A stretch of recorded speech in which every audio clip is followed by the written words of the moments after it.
శేఖర్ కమ్ముల దర్శకత్వంలో వరుణ్ తేజ్ హీరోగా, మలయాళ భామ సాయి పల్లవి హీరోయిన్ గా ఫిదా సినిమా తెరకెక్కుతున్న సంగతి తెలిసిందే. శ్రీ వెంకటేశ్వర క్రియేషన్స్ పతాకంపై దిల్ రాజు నిర్మిస్తున్న చిత్రం ఇది. ఈ నెలలోనే ప్రేక్షకుల ముందుకు రానుంది. ఇప్పుడు ఈ సినిమా దిల్ రాజు చేతికి వెళ్ళింది.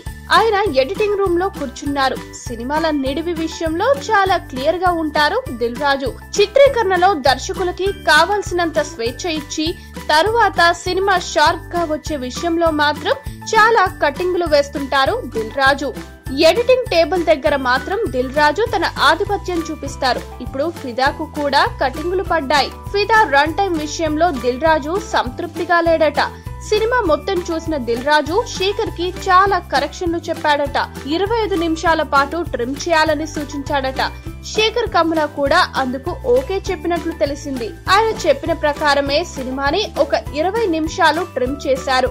ఫైనల్ అవుట్పుట్ 2 గంటల 15 నిమిషాలు వచ్చిందని టాక్. నిజమే, సినిమా విడుదల తర్వాత లాగ్ అయిపోయింది అని బాధపడడం కంటే ముందే షార్ప్ చేస్తేనే బెటర్ కదా. ఈ వీడియో గనుక మీకు నచ్చినట్టయితే లైక్ చేయండి, షేర్ చేయండి, సబ్స్క్రైబ్ చేసుకోండి.